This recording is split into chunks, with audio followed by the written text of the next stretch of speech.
That's one of the custom cruise built with today.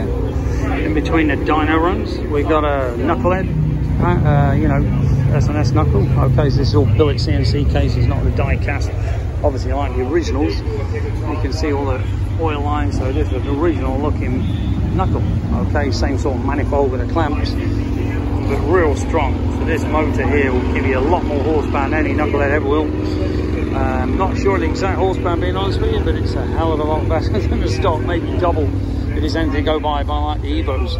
You see all your ARP style multi-flange bolts as well, holding the heads on. Now, if you also want to have a look, here's the panhead version. Okay, so we've got a pan, got the dummy dizzies on the same.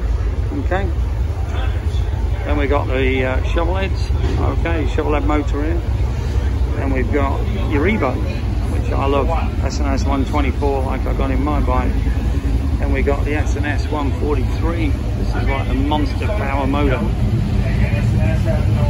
If you're interested in any great bikes or parts for your FXRs, etc., baggers, give us a call 01773835666, customcruisers.com, or the new site customcruisers.eu. Thank you.